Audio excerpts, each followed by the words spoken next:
Ah, there you are. Hello, How you everyone. do? How you doing?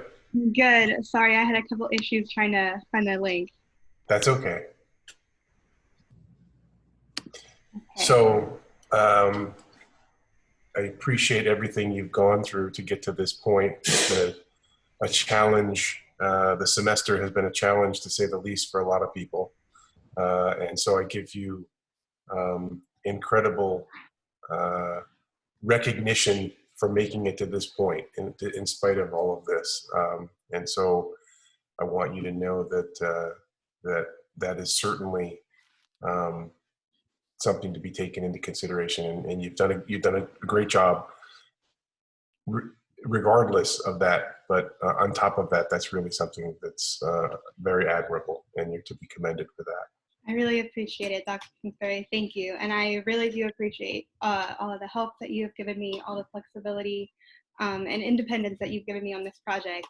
I know that it's definitely a very big project that not a lot of students would have taken on for an undergraduate project. So I appreciate the independence that you have given me. Terrific. So you can have the floor and get started whenever you want, and I'll be happy to mute myself so you don't hear my barking dog or the doorbell ringing from the Amazon people. If you guys would just give me one quick second, I'm having troubles with a monitor. I'm sorry. All right, I'm gonna do my biggest apologies.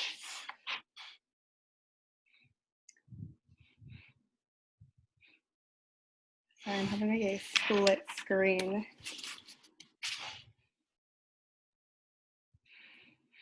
Okay.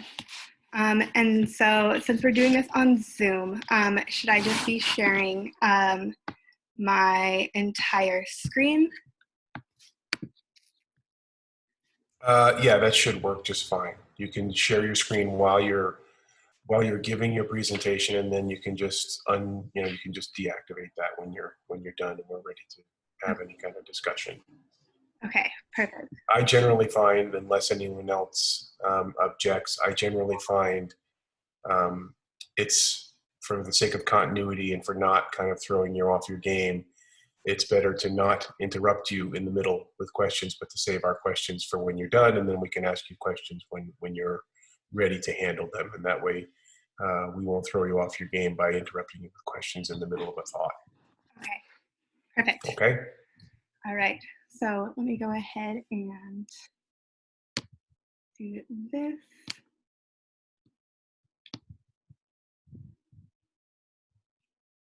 Okay, can everybody see the presentation?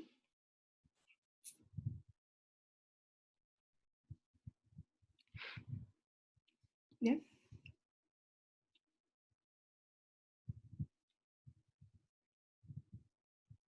Is everybody okay to see the presentation? Yeah. Okay, perfect. So welcome everybody to my defense. I will be presenting today on my proposal for legalizing a compensation scheme for live kidney and liver donors in the United States to reduce the donor shortage.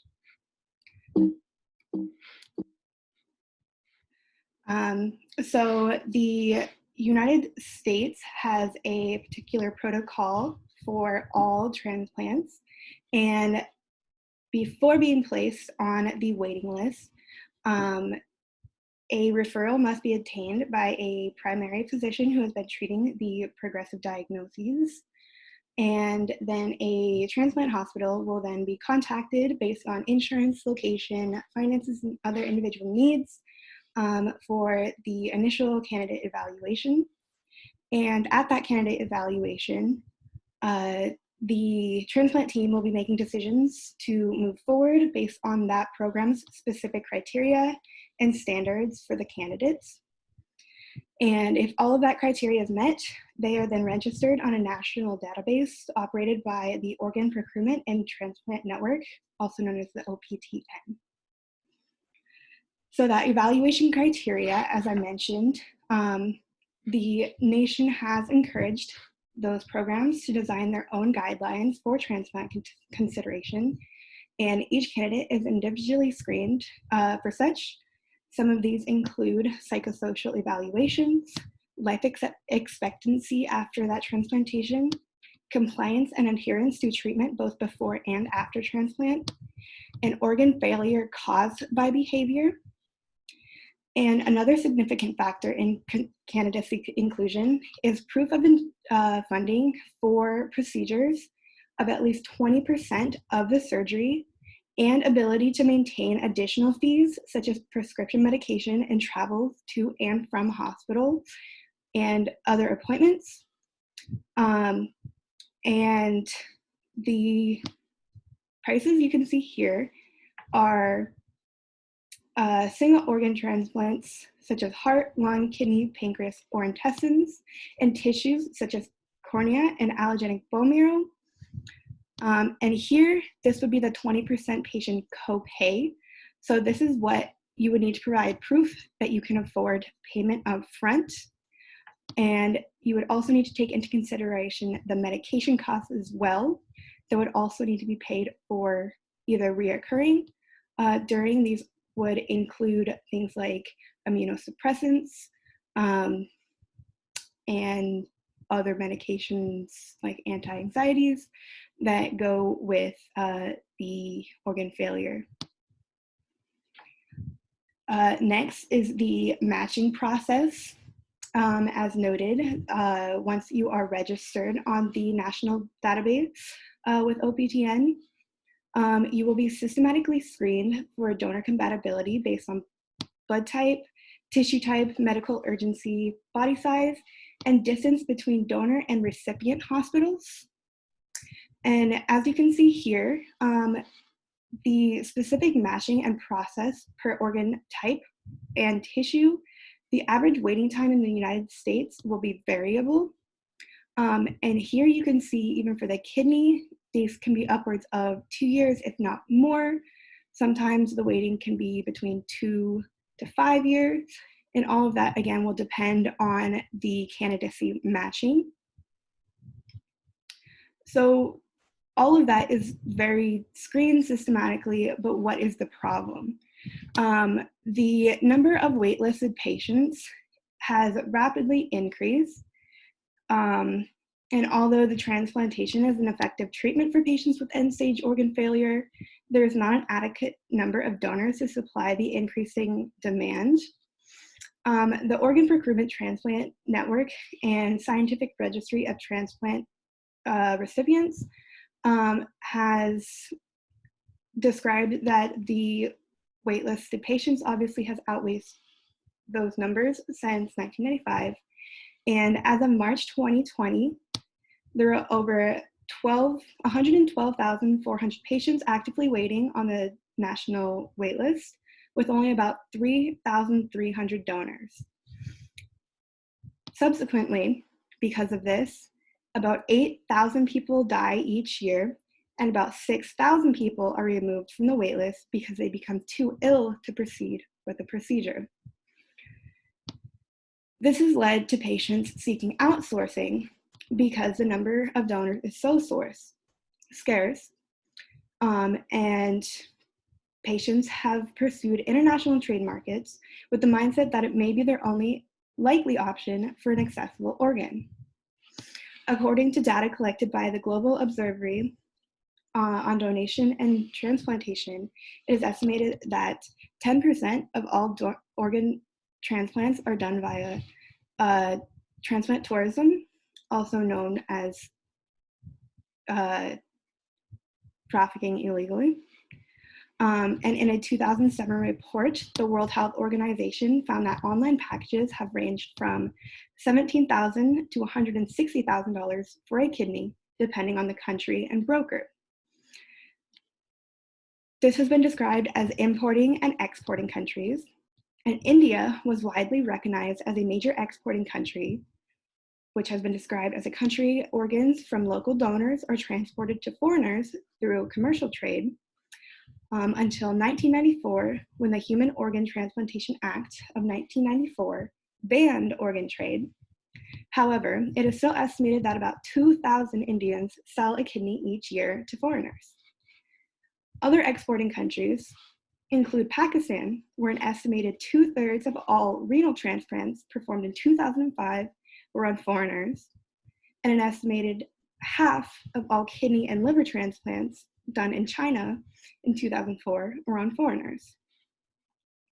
Importing countries, otherwise known as origins of patients whom travel abroad, purchase that organ for transplants, include United States, Australia, Canada, Israel, Japan, Oman, Italy, and Saudi Arabia.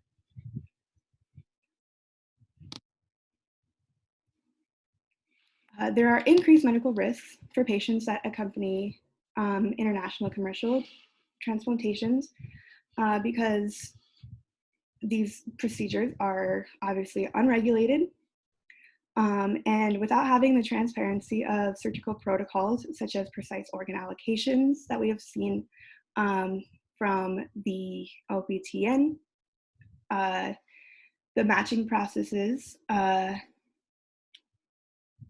can proceed with medical complications that include transmission of co-infections such as hepatitis or HIV, higher rejection rates, and lower survival rates.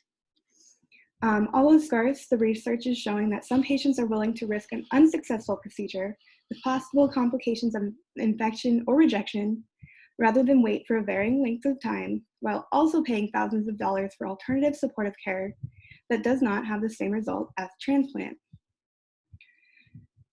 I have 3 case studies that are retrospective studies, and the first of which reviews a total of 787 patients, where 258 patients were live-related donors from Malaysia natives, and 389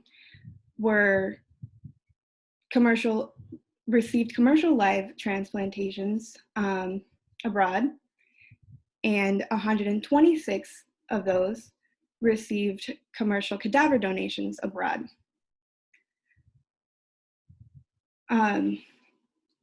The results showed that the outcomes of a 1, 3, and 5-year follow-ups for the internationally transplanted patients were comparable to the live-related donor transplants.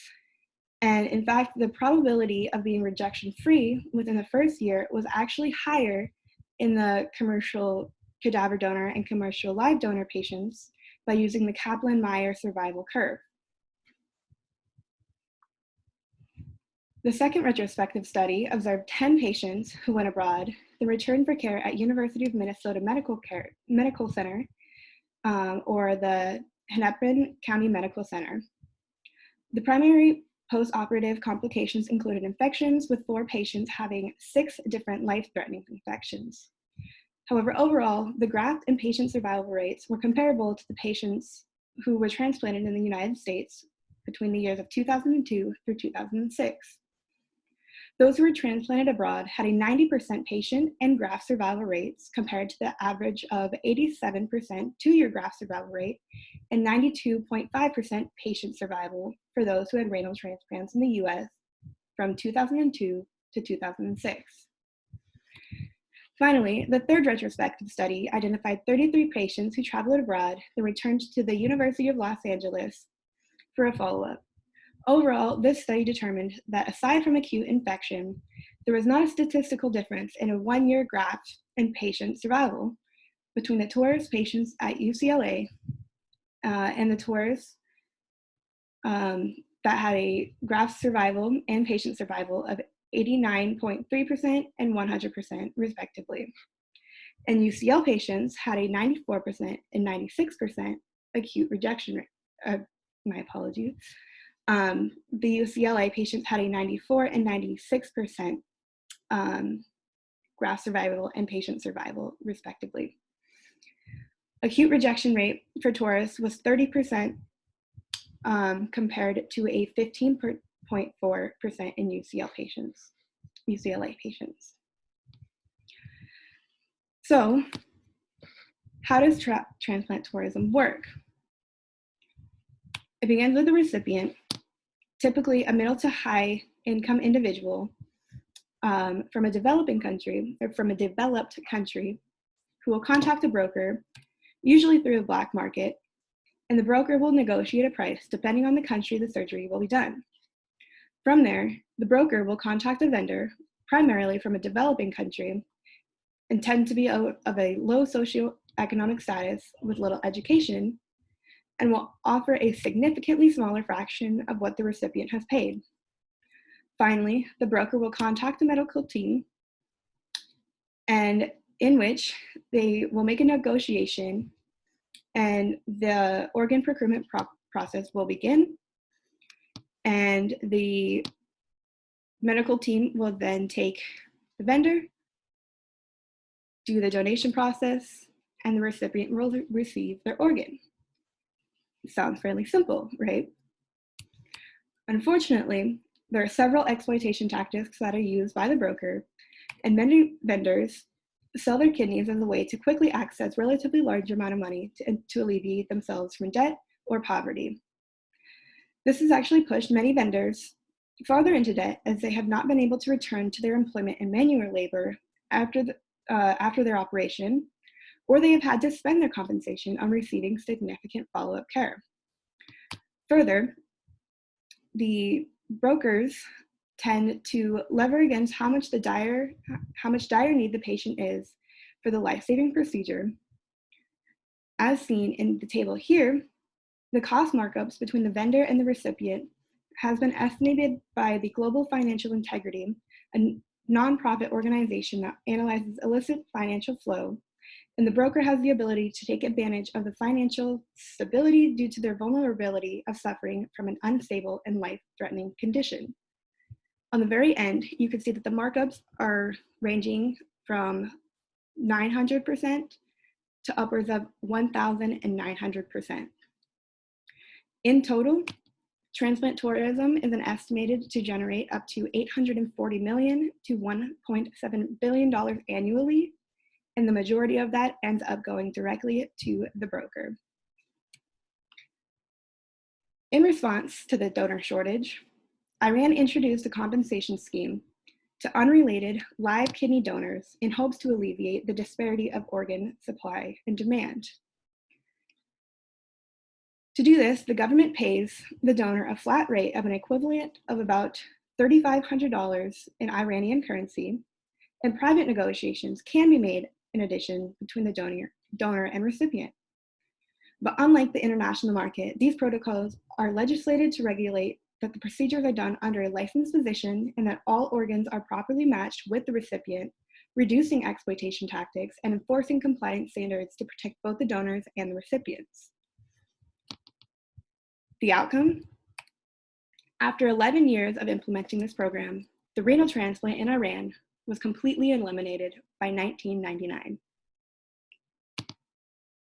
So does America have any sort of compensation scheme for donation? Well, the United States does not prohibit monetization donation of plasma, blood, stem cells / bone marrow, or eggs. I will be focusing primarily on egg donation, as it is comparable to organ donation such that it involves several medical screenings and evaluations inquiring about age, fertility, history, and genetic abnormalities.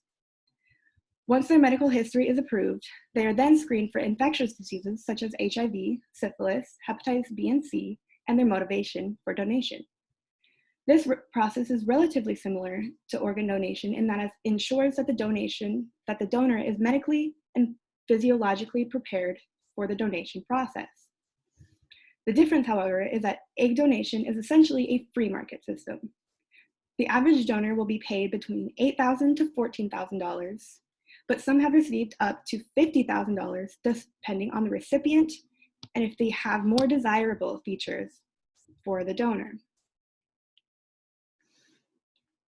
So what I am looking at is a combined system, because obviously compensation schemes have proven to be effective in all models. Further, regulated protocols enforce compliance standards, and regulated payments reduce exploitation and organ-related crimes. What doesn't work are free markets and negotiations that can pursue exploitation tactics of either the donor, recipient, or both. Unregulated protocols increase the risk of surgical complications such as HIV, hepatitis B, or death. And unregulated payments increase exploitations from the middleman or the broker. So what my proposal for regulated compensation looks like includes that all live kidney and liver donors would have a fixed compensation and a regulated system such that it is cost neutral with the annual healthcare expenditures per year for treatments related to kidney or liver failure. All donors are compensated regardless of the recipient outcome, and outside negotiations or free market systems are prohibited. Additional safeguards are added during evaluations to ensure that the altruistic motivation is still the #1 priority. An organ matching and allocation protocol set forth by the OPTN will still be maintained. But what does a cost-neutral compensation look like? Currently, any patient with end-stage renal disease that requires hemodialysis or transplantation are eligible for Medicaid, the United States federal and state medical program. Medicaid will cover 80% of dialysis costs and the cost of immunosuppressant medications that are necessary after transplantation. In 2016, Medicaid spent $35.4 billion on end-stage renal disease claims alone, accounting for 7.2% of the total Medicaid claims. Of that, $90,000 per patient, $28 billion total was spent on hemodialysis, and only $3.4 billion was spent on transplantation. Since a kidney transplant would no longer require long-term hemodialysis, it is proposed that a compensation for living donors would be cost neutral to the Medicaid coverage with a minimum of $90,000 available per transplant. The $90,000 would be divided such that a fixed 25%, equivalent to $22,500, goes to the live kidney donor, regardless of the outcome of the procedure, and the remaining 75%, equivalent of $67,500, goes toward administration fees such as evaluation, hospital administration, procurement, physician and healthcare professional services, and follow-up. For live partial liver donors, both commercial and governmental healthcare utilization costs will be considered. To look at this, it's a little bit more complicated than the kidney donors.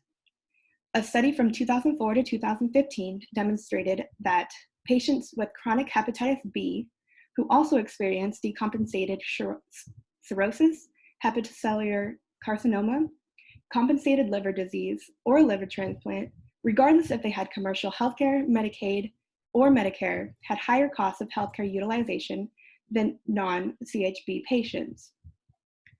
Overall, the annual healthcare costs were highest in patients with decompensated cirrhosis or hepatocellular carcinoma, the two most common primary diagnoses that indicate a liver transplant, with a 24% and 10.5% prevalence, respectively, according to the OPTN and SRTR 2018 annual report. Therefore, the average commercial, Medicare, and Medicaid annual cost for decompensated cirrhosis and hepatocellular carcinoma utilization of healthcare resources will be used to determine the live partial donor compensation, which was determined to be $80,851 per patient per year. I will round up to $81,000 even for simplicity purposes. Therefore, 15% equivalent of $12,150 will go directly to the live liver donor, and $85,000 equivalent of $68,850 will go towards administrative fees, similar to the kidney donor.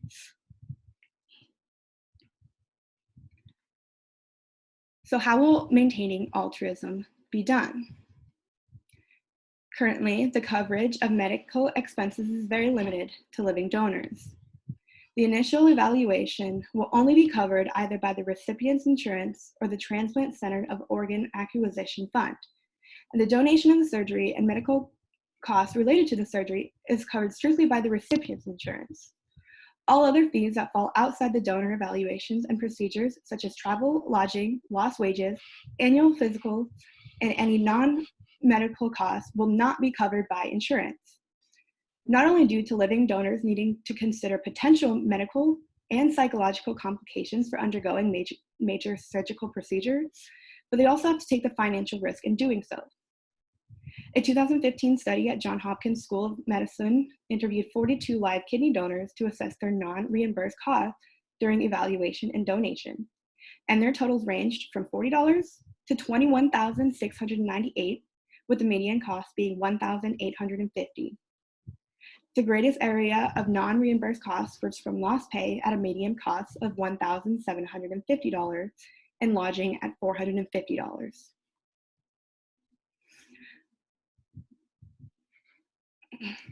Overall, it is evident that the current framework does not have a financially neutral reimbursement system for live donors, and there are significant economic consequences for those who are simply trying to help others. This compensation system will help maintain that altruism by eliminating those economic consequences and help alleviate the stressors and provide financial security to ensure the successful recovery for long and short-term care. In conclusion, organ transplantation is an incredible treatment for patients who have progressive diagnosis that has led to organ damage, disease, or failure. Unfortunately, there's a growing insufficiency of organ donors universally, and patients are being deprived from a realistic opportunity to achieve a better quality of life. It is clear that the current regulatory framework needs to establish a system that can inspire a substantial increase in donors that would not interfere with the quality of organs allocated, nor would it exploit any specific demographic. The compensation scheme was designed to be cost neutral with the annual healthcare expenditure per each organ through transplant, and the donor payout percent was estimated so that they were given an appropriate amount to support the most successful long-term recovery. The regulated model was so successful in Iran that the waitlist for the renal transplant was completely eliminated by 1999. By combining the standardized procedures that are already used by OPTN and this proposed system of a regulated market, the organ shortage crisis can finally come to an end. Thank you.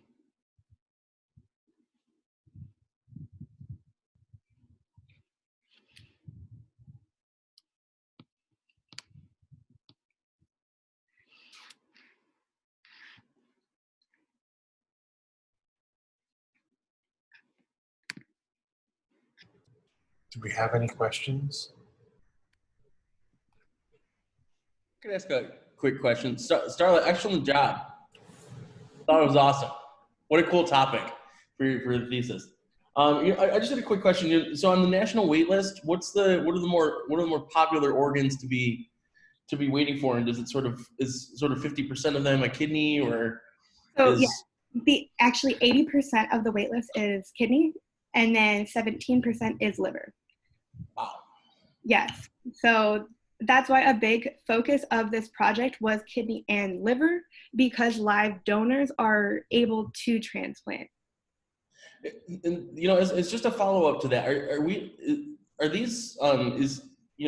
Is getting an organ transplant is it sort of unnecessarily expensive? Are there good rationales for it being as expensive as it is, or is this something that they can mark up if they'd like, or do you have any sort of insight on that? So I am not positive on the costs. I'm sure a lot of that has to do with healthcare policy. I'm assuming too that has to do with privatized health care, especially in America. I am not sure if there's a difference compared to free healthcare and how that is done.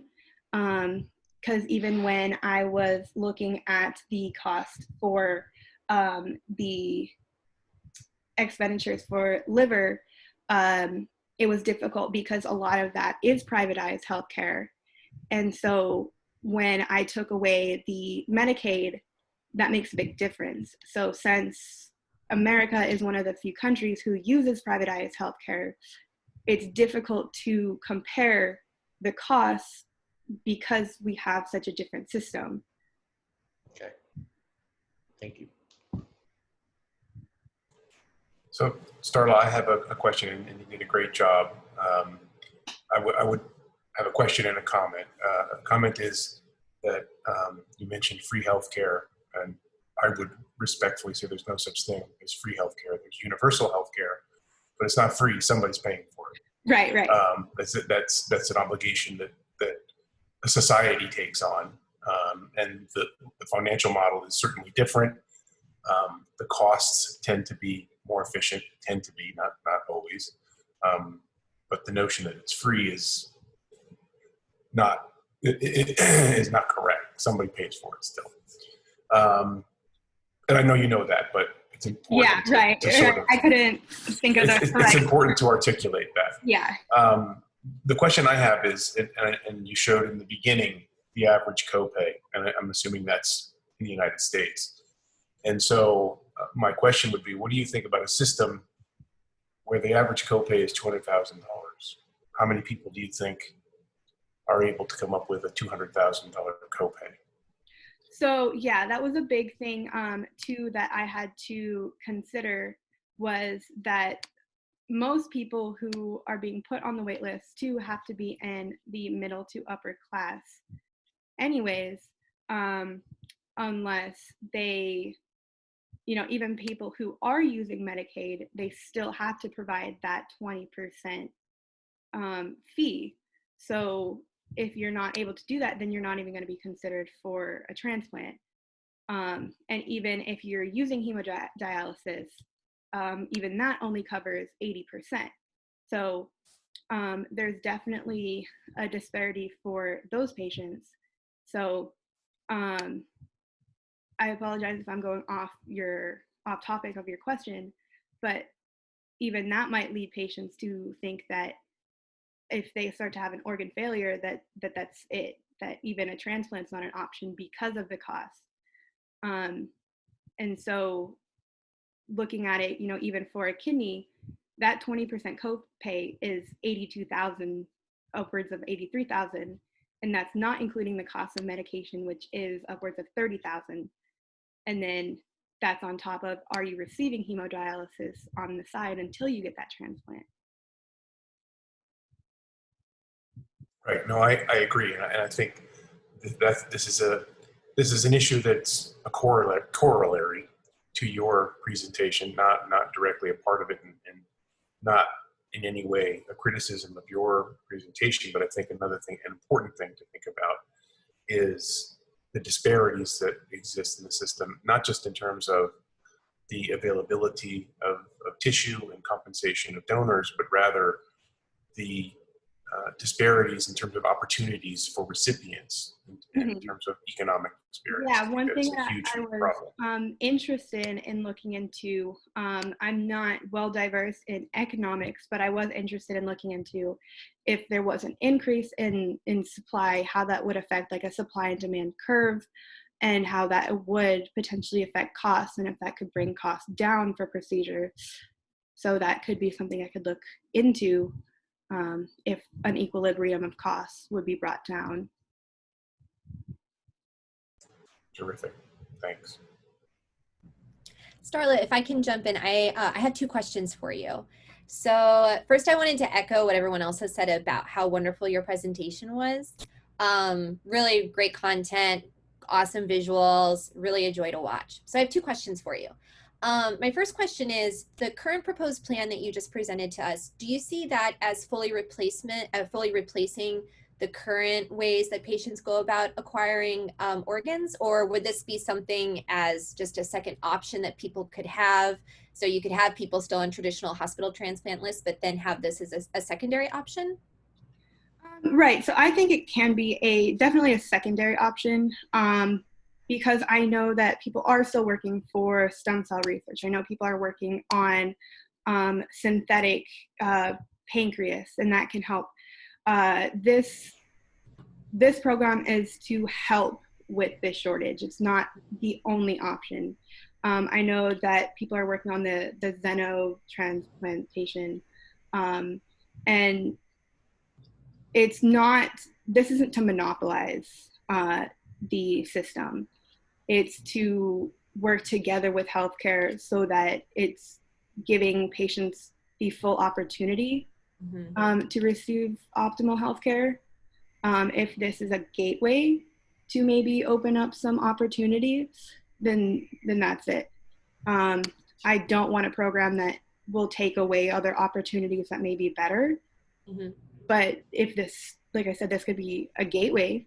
It doesn't need to be the only option. But if this helps to alleviate until other options are still being looked at, I know the xenotransplantations are still going through a lot of clinical trials, and that takes time. So if we know that organ transplants work, then we can keep doing that while other things are being researched and going through trials. Awesome. Great. I totally agree.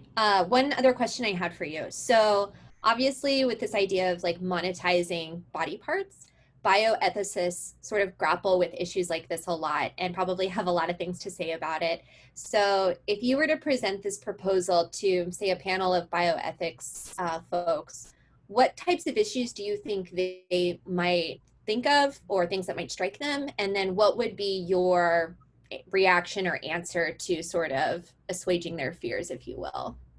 So I know a big reason why this hasn't been used in many countries, why Iran is the only model, is because of the exploitation tactics that are seen in transplant tourism.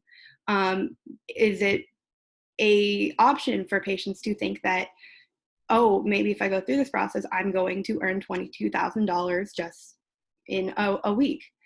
And people may not be educated enough to consider what are my lifelong risks of going through a medical procedure. So people might ask those type of things. You know, if I offer them money, will people in a state of desperation put monetary value above their health? So these things do need to be considered. And I don't want to overlook that. So during evaluation processes, those need to be, mentioned, and they need to be looked at very seriously, that this will not fix your monetary concerns.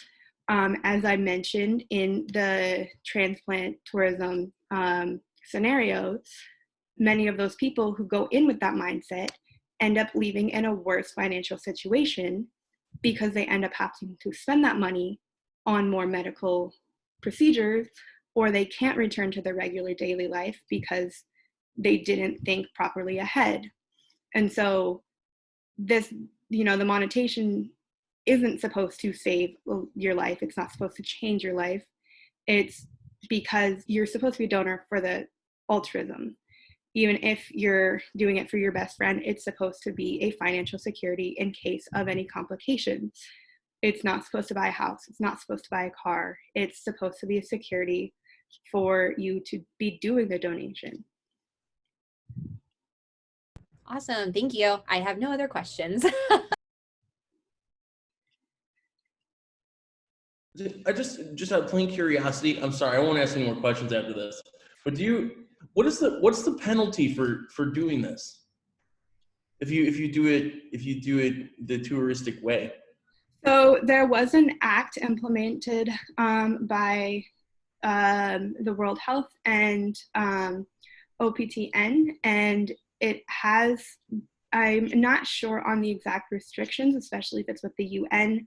There are different national and international laws, but from what I have seen, you can be given a penalty of upwards of a $50,000 fine if this is found out.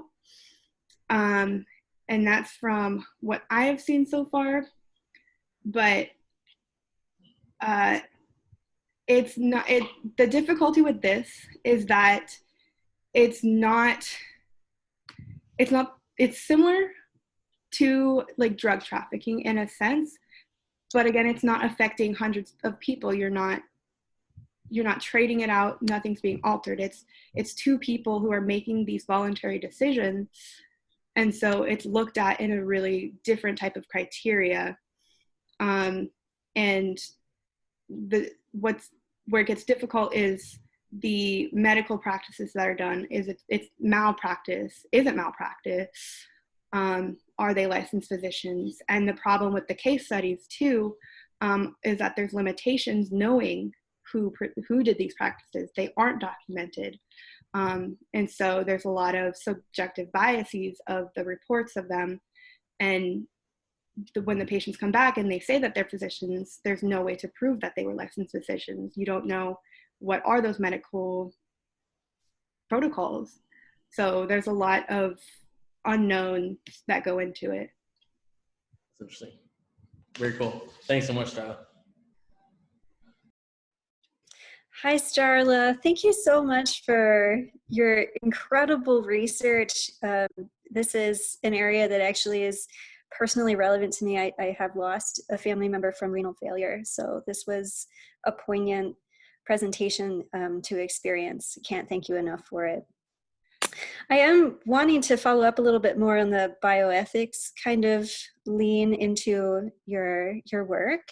I wonder why you think it is that, at least in the US, we have an economy that does fairly readily monetize some bodily materials and parts like eggs and sperm and plasma and cornea, and yet is reluctant to monetize other body parts. I'm not really familiar if there's a history at play here or policy, and I'd like to know what you know about that side of things. So what I have seen is that the processes of organ donation is very invasive, and they can have long-term effects.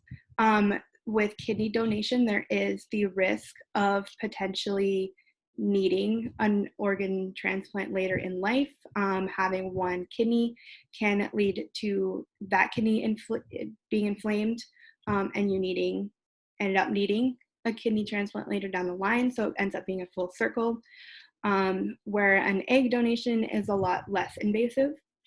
So I have read through several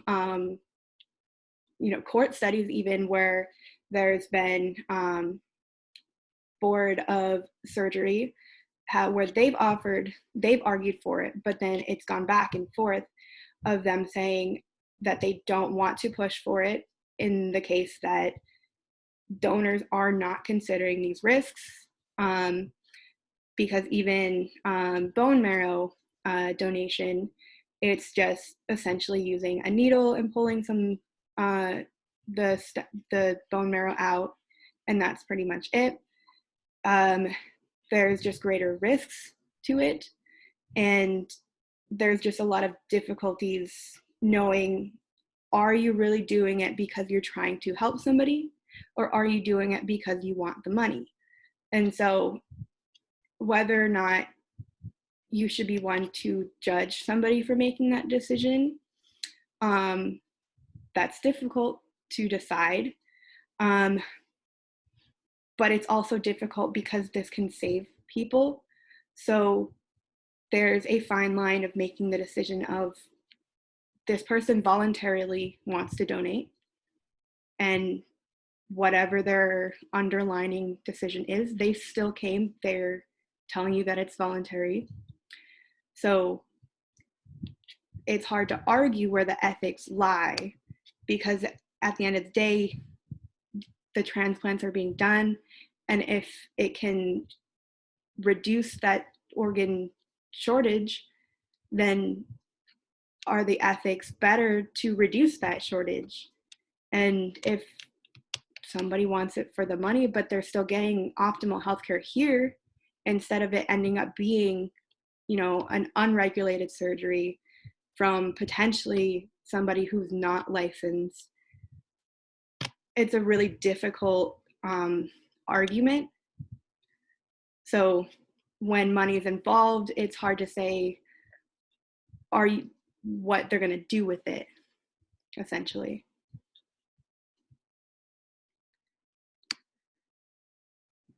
Thank you for your thoughts on that. And I don't know if this is at all a worthwhile idea to consider, but with, I guess I hear your work arguing for a prioritizing of the altruism motive over the profit motive. And maybe because taxes are fresh on my mind, I don't know if there's a way to shift the compensatory model from like a direct payout to donors to something like a tax credit, where I don't know if that's any more assurance that someone's motives are altruistic first and then monetarily driven second, or what, but we do already have ways societally to recognize altruism and giving for other materials. I don't know if that could apply to biomaterials. So there actually have been legislation for tax return for about $5,000 for donors. Okay.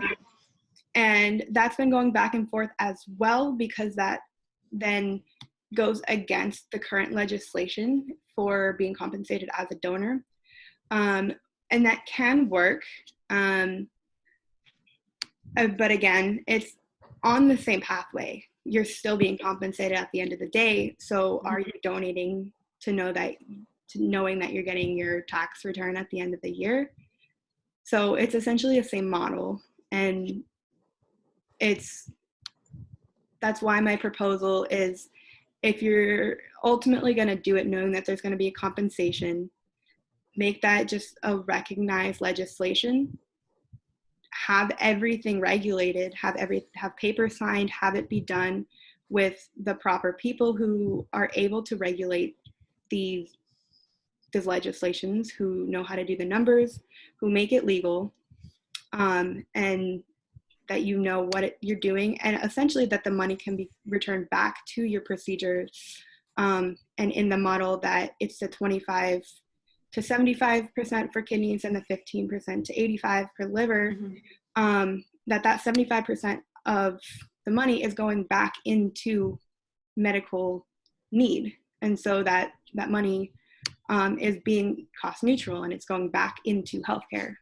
So instead of taxes, it's going back to healthcare. Thank you.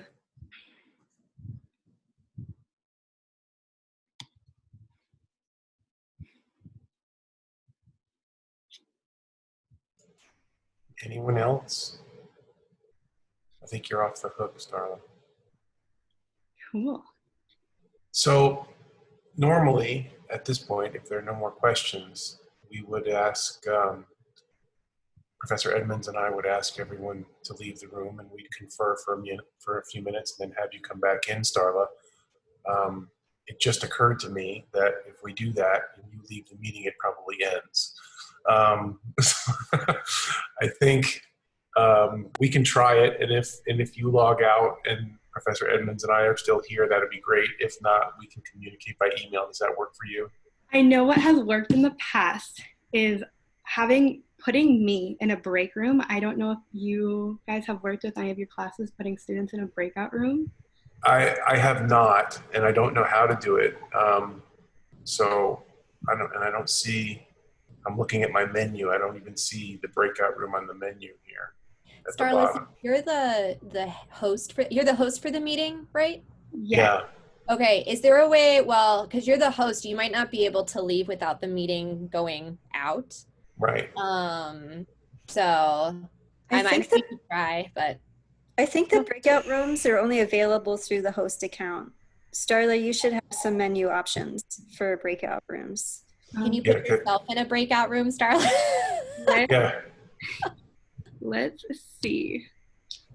But then we'd have to somehow retrieve you, and only you can retrieve you. If you want, I know a couple of people in the meeting. I can step out of my bedroom. I know it's very informal, but I could have one of them shoot me a message. I'm fully okay with that, but I'll leave that up to Professor Edmonds if she. Yeah, I'm fine. Whatever is easiest. It's okay. Not, you know. Okay, and so I won't be in the room. I could show you the I door? don't think we're going to need very long. Why don't you give us about 2 or 3 minutes? Okay, I'll step out, and then Liana or anybody, if you want to just shoot me a message after. Thank you, everyone else, for attending. Yeah, It's thank really you nice so of you to much. Thank take the time. you. Take care. All right. So does everybody else have to leave? Yes. Mhm. Everybody who's not on the committee Yeah. is asked to leave. Great job, Starla.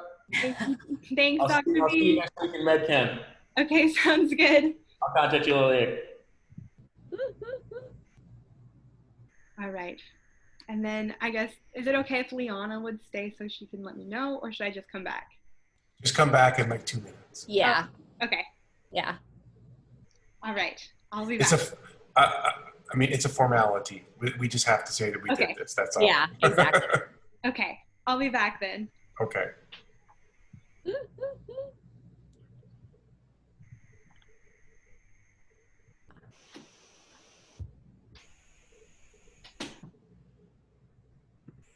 Wonder.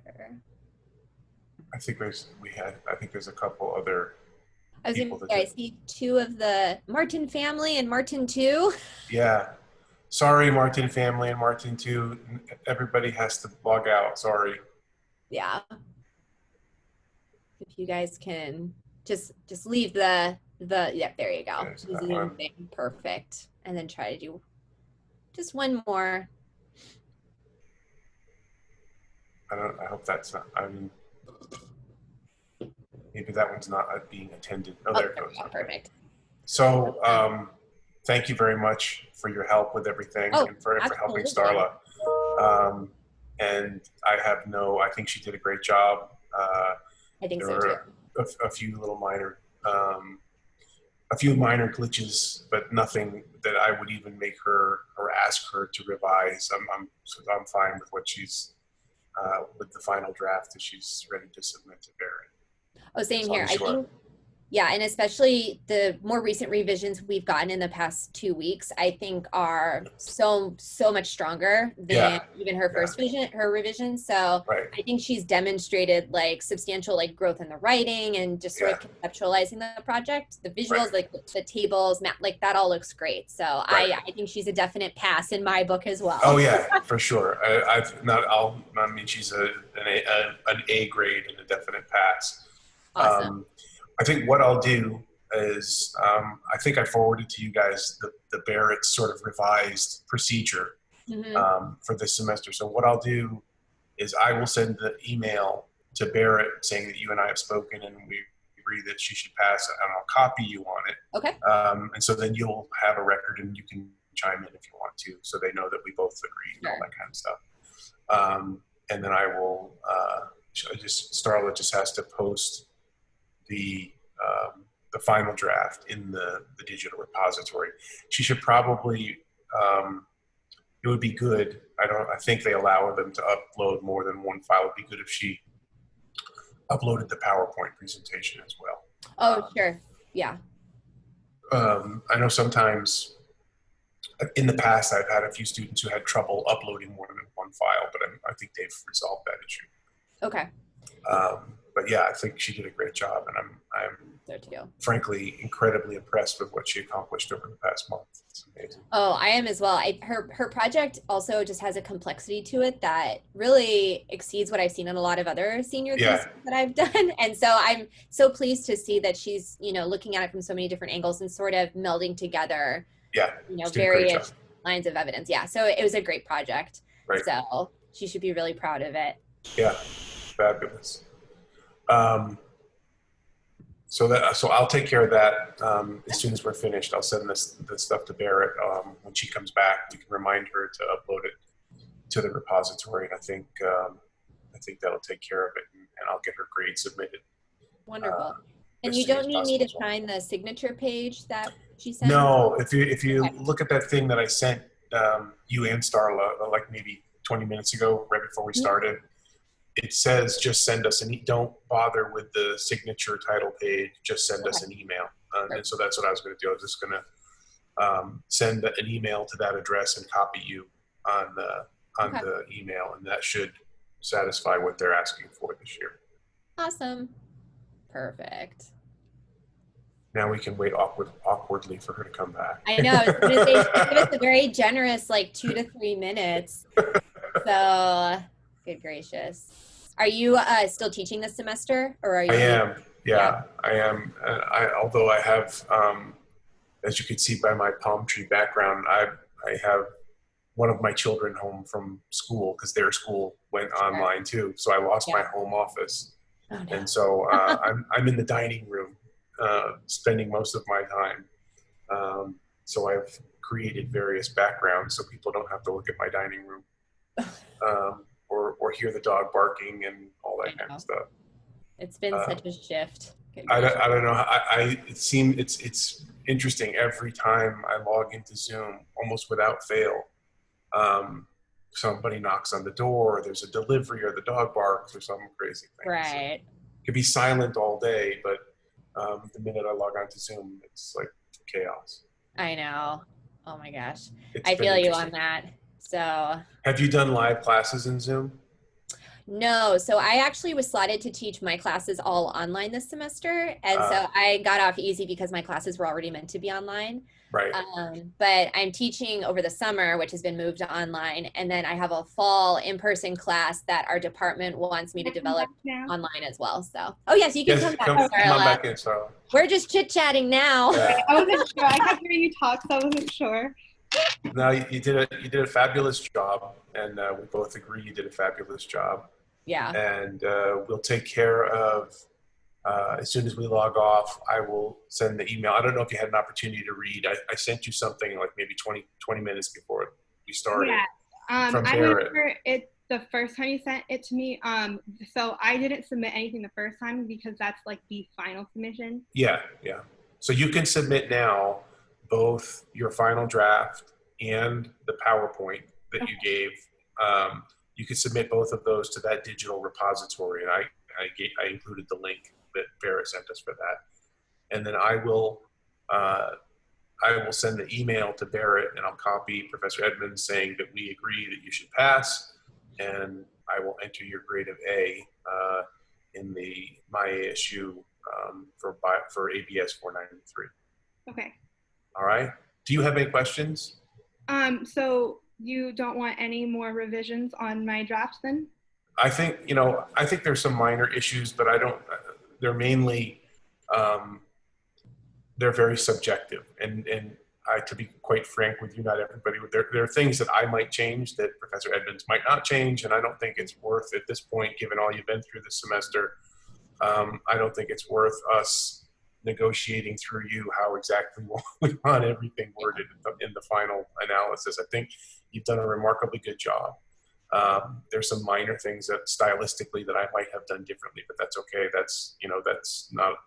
That's not worth making you make revisions over. Okay. Cool. I think do you agree? Oh yeah, absolutely. Okay. And we had spoken about that. You've done so many revisions, especially in the past couple of weeks, that the point where the draft was to where the point where the draft is so much improved. Yeah. And so we really applaud you for putting in so much effort to bring it up to such a high level in a very short amount of time. So yeah, you've made a really proud of that. Remarkable progress in a month, and you're really to be commended for that. Thank you. Yeah, I know it was I'm a very stressful person to work with like that, but I hope that I really was able to show both of you that I was able to present the work that I knew that I wanted to show. So I was really happy with how everything turned out. I was very stressed about the presentation. I really hope that the whole outlining of everything was okay. I was a little bit worried about the length. I know that it was a little bit long, but I did try and include everything that was important.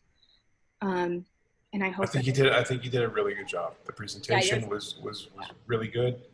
Awesome. It was smooth. It flowed logically. There were no skips or gaps from like, wait, what was she talking about? What's this now? Kind of thing. Yeah, I had split screens to try and make sure that my presentation, because I'm not super familiar with Zoom, especially with presentations. So I was trying to go back and forth. So I hope that mirrored okay. No, it did. Oh yeah, Did, we could see everything. Did a fabulous job. Yeah, your slides were really, really well done. I love that, you know, you didn't, not too much text, like very visually directed. You know, we can really, what you were saying is like reinforcing what we're seeing, which is so important when you're doing these types of presentations. And you did that so well. Great colors. It was really well done. You should be really proud of yourself. I Good job. appreciate it. And I really appreciate all of the flexibility. I know, like I said, I know it was really frustrating at times. But I am really happy that everything worked out. I'm really happy with how the paper turned out. You did a great job, and as I said, in the face of, you know, some really challenging circumstances for everybody, not just related to your thesis, but in terms of our entire semester. Mm-hmm. So you're definitely to be commended for that. Thank you. Perfect. All right, so I will take care of the paperwork, or the digital paperwork, I guess, on my end. You just need to submit both those files to the repository, and I will make sure to copy Professor Edmonds on the information that I sent to Barrett. Awesome. So both of you will sign the title page. So that doesn't get signed now. If that's what that Barrett email says, is all we do is send an email to Barrett saying we agree that this was presented and it was okay. They don't want us to use the signature title page this year, or this semester, I should say. Yeah. Okay, so what I sent you guys, I don't need to add that then? No, do you have your email in front of you? Yeah, let me pull it, because that's where I was getting really, like, that's why I didn't want to submit anything. Right. Well, technically you're not supposed to submit anything until after we do this, but the signature title page, usually we would do now. If we were meeting in person, when you left, we would sign the signature title page. And since we're not able to do that, what Barrett is just having us do is email them saying, you presented, we're happy with it, and let's everybody go have a good summer. Okay, I see. So just, do you have the email? Yeah, and I was looking at the repository. So when I submit it, I don't need to add anything for the title. I just leave it as it is. No, you just submit those two files, the draft, or the final draft of the paper, which is the Word document, and the PowerPoint that you presented. Okay. So those two files you present.